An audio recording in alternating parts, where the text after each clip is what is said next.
Today in this video, we're going to do HDR in ON1 Photo RAW 2022. Now,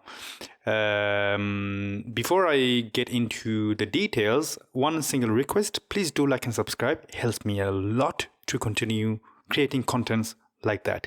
Now, let's jump into the tutorial very quickly. So I've got 3 photos in 3 different exposures. First one happens to be, according to the camera, in a perfect exposure. Clearly the foreground is pretty dark still. And one is 3 stops underexposed. And the third one is 3 stops overexposed.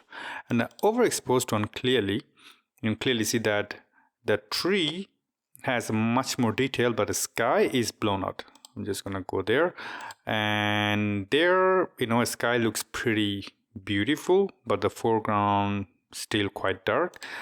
And this one, to be honest with you, I don't know if this photo has any use in this tutorial, but I'm gonna keep it just for the sake of tutorial. So what I'm gonna do, very simple, I'm gonna click Ctrl A, and then on the right hand side there's a button selected HDR. So you're gonna go ahead and click and see how long it takes anyway. So it's merging, all 3 of them is being merged.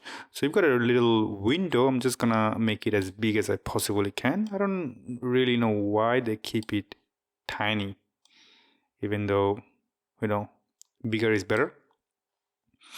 Now there we are. That's the automatic version of the HDR created by ON1 Photo RAW 2022. Now what I want, I'm gonna do as much edit as I possibly can at the very beginning right here. So at the deghosting, I'm gonna keep it high because I think the leaves were moving. So let's see if I keep it off, what happens. It does not, there are not much of a difference, to be honest with you. What I'm gonna clip it to medium, and you can click show ghosting, so it's gonna show you where is ghosting happening. It's very minor and ignorable, so I'm gonna leave it as it is. And default look, I'm gonna keep it to, I'm just gonna zoom out, see, try different look. So that's natural, that's auto, surreal. Sincerely, the surreal looks good, but take a look here. In the surreal, you can see the ghosting right there. If I turn the ghosting off, what happens?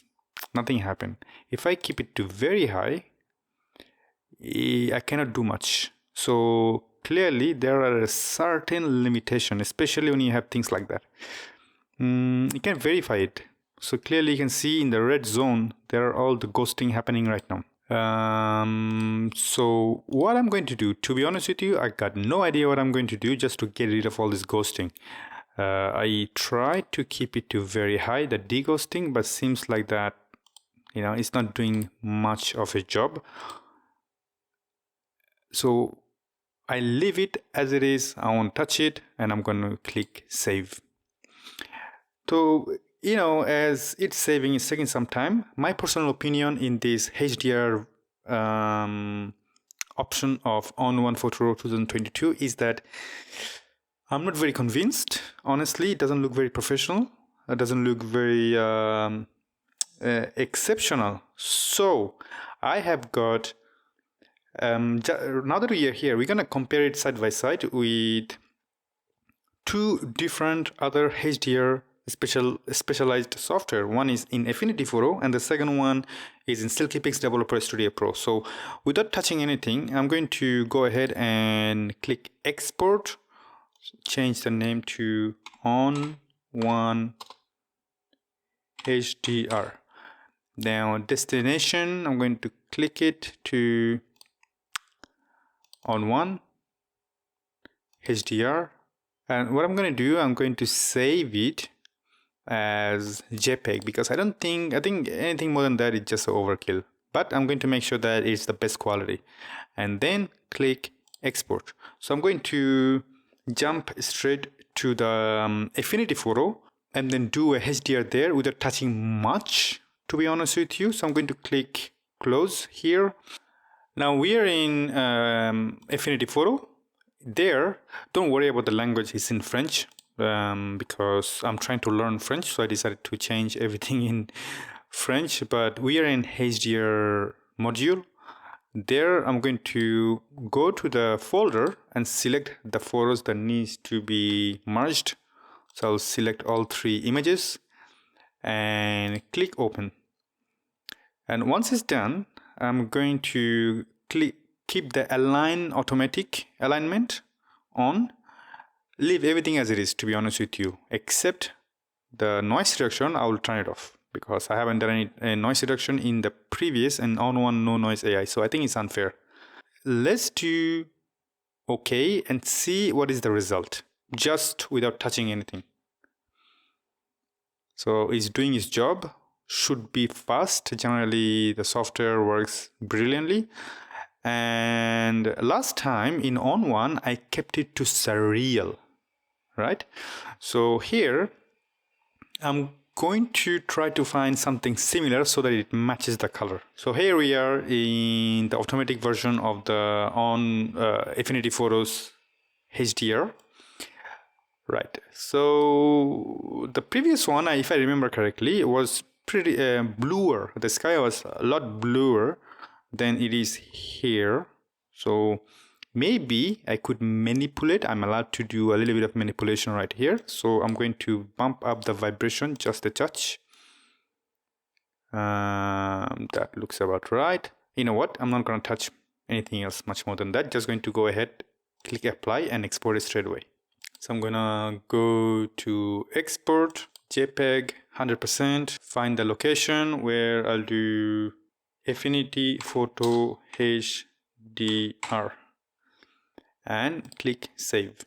Once we're done here, I'm going to close it and go to Silkypix Developer Studio Pro, which is my personal favorite, to do the 3rd version of the HDR.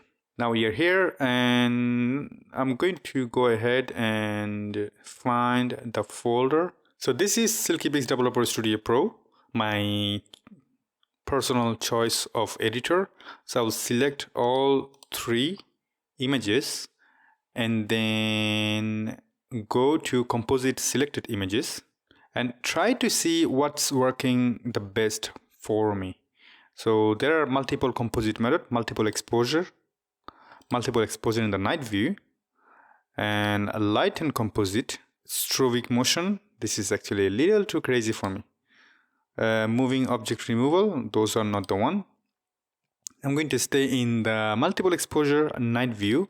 Black level, let's see what it gives me. Just gonna play with a little bit back and forth. Maybe the none is the one that I should stick with. For the last time, I'm going to check the multiple exposure mode, see what it's giving me.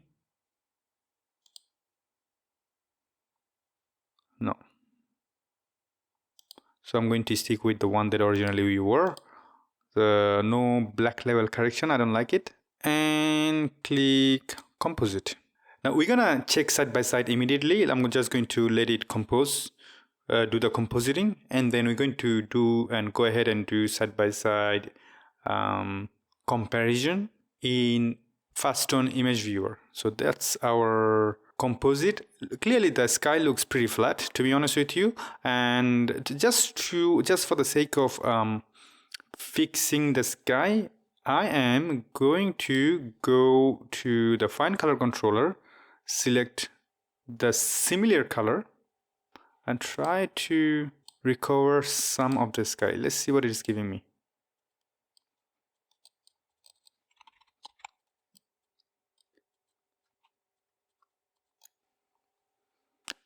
Now, the moment of truth. So I'm gonna select all 3 in fast tone viewer and try to select, I'm gonna check it side by side. So which one is what?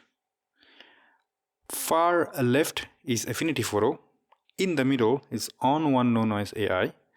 Far right is the Silkypix Developer Studio Pro, and they're completely 3 different versions. I did a little bit of manipulation in Affinity Photo just to make the sky look a bit more bluer. Same thing I did a little bit in the Silkypix Developer Studio Pro so that I can get some details back from the sky. Without zooming in too far, clearly the ON1 photo looks colorful, clearly. And Silkypix Developer Studio Pro looks natural. It doesn't look colorful, it looks just pure flat. And if you look at the histogram at the top, all the dark, mid-tone, and the highlight looks perfect. But it looks pretty flat. Obviously, you can do further editing in future, but right off the bat, this is what it looks like. And Affinity photo looks like one of those traditional HDR look, you know, crunchy kind of. It looks ugly. Okay, ugly is a harsh word, but it doesn't look natural. That's what I want to say. But remember, in ON1, we had a problem in ghosting on the leaves. So I'm gonna try to zoom in as much as I can. So, although ON1 looks sharp, we agree on that. But it looks, I think, too sharp, especially too sharp in, the leaves looks pretty bad. Some kind of weird artifact going on. Where Affinity photo on the far left looks a bit blurry, but come on, we're not going to look at the photo like zoomed in like that. Every photo is going to go to software platforms like Instagram or what do you call the Facebook and things like that. And of course, you can always add a little bit, just a little bit sharpening all the time. So that's not a problem. You know, it's easy to add sharpness in post, but it's difficult to get rid of artifacts like that. It's almost impossible. So I rather have a blurry, kind of not too sharp image without any weird artifact than a sharp photo with artifact. You know what I mean? So not a big fan. So yeah, this is it. I mean, let me know what you think. I did not want to give you any kind of, my personal opinion, I wanted to say, on which one is the best, because I think the best is very, very, very, very, very subjective. Everybody has their own opinion. Everybody are allowed to have their own opinion. For me, what I like to have, which is rather a little bit blurry, like when I say blurry, I mean perfectly focused but not too sharp, so that I can add sharpness in post, than having a sharp photo with a lot of artifact, which is actually more complicated to get rid of. I hope it makes sense. If so, please do like and subscribe, and I see you in future videos. Look after yourself, and bye-bye.